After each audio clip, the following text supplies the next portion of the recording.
Hey guys, in this week's tutorial we're going to make a 3-tier Edward Scissorhands themed cake. So I've got an 8-inch cake stuck down to a drum I already covered in white paste. This paste is Renshaws premium covering paste kindly sent to me by Renshaws. There are tutorials on how to cover a cake and the board linked in the description box below. You can choose to cover this cake in black paste if you like. I'd suggest the firmer black paste though, called Renshaws Extra, or you can do as I am here and just airbrush the whole thing with black chroma colour. Next up is a 6-inch cake. This has also been pre-covered and we're going to spray the outline of a circle on the front with blue chroma colour mixed with a few drops of black. Once you have your circle on, fill the rest in with colour. You should have a white glow in your circle and blue everywhere else. Finally is a 4-inch cake. All of this can be sprayed blue. I'm going back in with some plain blue, no black added, to make it a little brighter. Then enjoy the cleanup. No matter what measures you take, you'll still find colour somewhere, even up in the bathroom. You'll have noticed in the past few tutorials I've started to use modelling paste. I bit the bullet and I found it works really well for some things. You just want to knead it together until it's pliable. Roll it out and then pass it through a pasta machine. These are my cutters, the Black Cherry brand. They cut 3 different sizes and designs of gears. A nice big one for space filling, a medium one and a detailed fun smaller one. The larger 2 work well on paste that's been through the pasta machine on setting 4. Jiggle it through the paste and run your finger over the cut edge to clean them off for a neat finish. You want a nice firm paste for this, not straight up sugar paste. Now grab a foam mat. You'll want to pop it straight out onto one of these so it keeps its shape. If you pop it out on the worktop and then try to move it, you might distort the shape. Going straight on the mat will ensure everything stays nice and even. It will also dry faster too as it's foam underneath. Then just empty out the excess from the cutter with a scalpel. You'll want to create a few in different sizes. At the moment, the plungers are out of stock everywhere, but the suppliers are working hard to get them back on the shelf.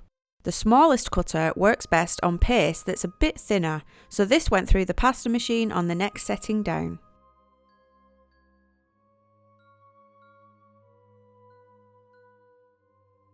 I also have a mould for a range of smaller gears. There should be a few of these online, and if I find them, I'll link them below. This also works best with a really firm paste. The mould itself is a little firmer too, so it causes less distortion. Gears look better when they are symmetrical. Dust the cavities and push in some paste. Cut off the excess from the inside out to the edges. Turn the mould over and flex it until it drops out.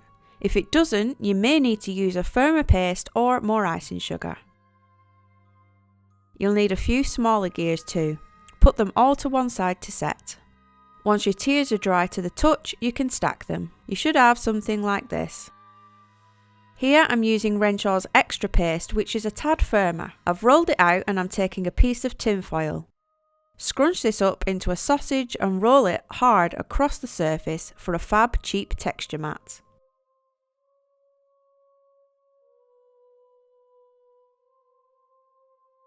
Then with a scalpel, cut out strips the same width. I just eyeballed it like usual.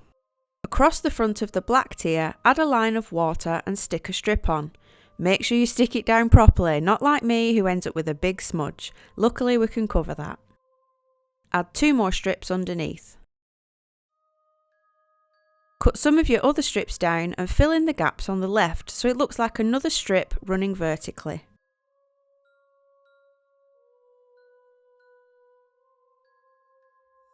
Now add extra straps here and there for detail and belt loops.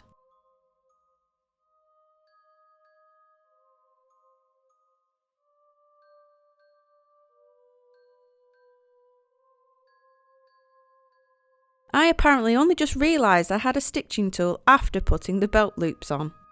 Make it easier for yourself by adding stitches beforehand. And yes, my hands are stained like that for at least 24 hours.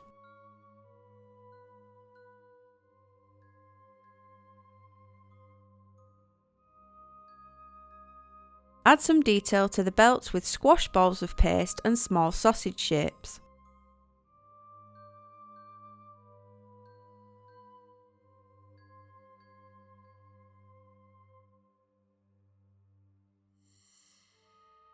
With a ball tool, indent some belt holes.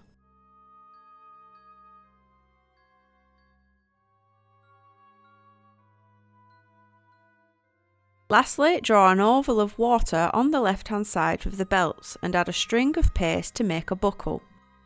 Join the string on the left so it can be hidden by a smaller oval of paste for the clasp.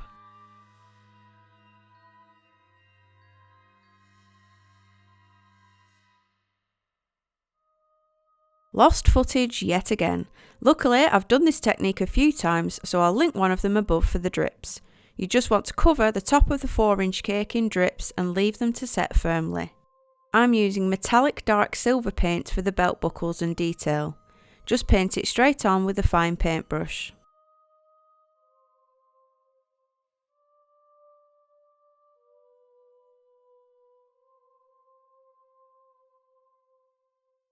Then with the black version of the same brand, I'm going to paint the drips.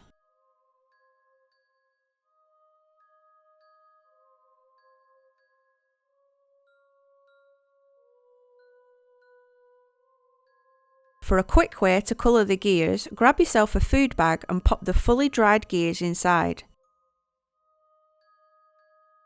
Add your powder of choice. I'm using Starlight Silver Satin by Rainbow Dust. Gently swirl the gears around the bag with the powder. Only give it a gentle jiggle, we aren't making cocktails. Once you've tilted and turned them enough, empty them out and give them a quick buff with a fluffy brush. Then add some lemon extract to the remaining dust in the bag. No wastage here. As you can see, adding liquid to the dust will give a more intense colour. I know what you're thinking, why dust them if you're still going to paint them? Well, this way I only have to quickly paint the top. Painting all the inside of each little cog and tooth of the gear is mega time consuming. The powder has that covered and I can just give the tops a quick brush over with the paint. Once done, add them to some greaseproof paper and spritz them with glaze spray to lock in the powder and give a little shine. Whilst those dry, trace Edward's house onto some greaseproof paper. Roll out some black modelling paste, Renshaws extra or black paste with Tylo added, and trace over the image with a Dresden tool to leave an impression. Then go back round and cut it out with a scalpel before placing it onto foam to firm up a little. Oh, how I love the foam core. I've just cut a 5-inch circle by drawing around a cake drum and then cutting the bottom flat and inserting 2 cocktail sticks up inside for supports. Brush the front and the edges with piping gel before covering it with white paste. Trim it down a bit before flipping it over onto foam to protect the surface. Adhere the sides and cut it flush with a scalpel.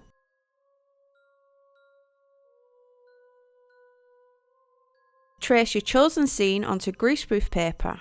I've done the outline on both front and back. Then place the image onto the sugar paste and draw back over your original lines with a pencil to transfer it.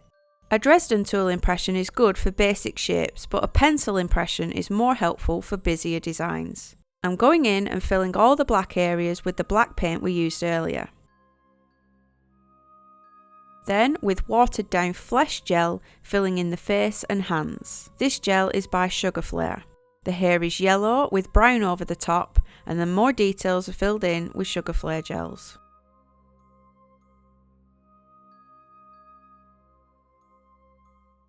I was super rushed on time, so you could do a better job of it if you make it in advance. Then push the topper into your 4-inch tier. Add Edward's house to the middle tier over your misty circle shape. Then using your template as a guide, mark in the walls of the building, pathways and ledges.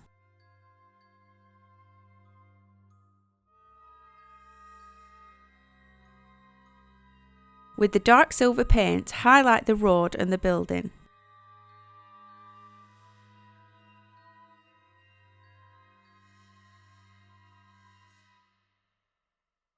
Black paint and a fine paintbrush can be used as extra detail such as trees and bushes.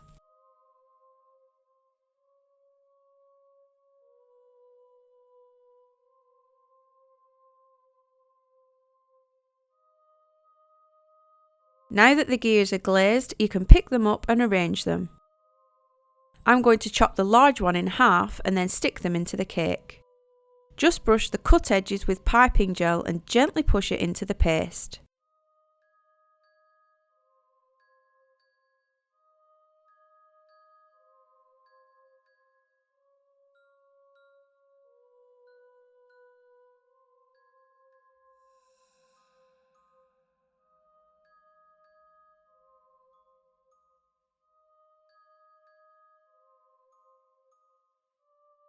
For the topper, roll out long tapered sausages and snake them up the sides of the circle, bending the ends into spiky points. Keep adding them and overlapping them until you're happy with it. Whilst it's still soft, push some gears into it with piping gel. You can't see here, but I'm just adding dabs of black paint. As the paint has a slight metallic shimmer, it does show up and adds extra detail. Finally, with pearlescent white paint, pour some onto a plate and grab a small ball tool. Dip the ball tool into the paint and dab it all over the cake for snow. The more paint on the tool, the larger the dot, and as the paint starts to run out on the tool, the dots will get smaller.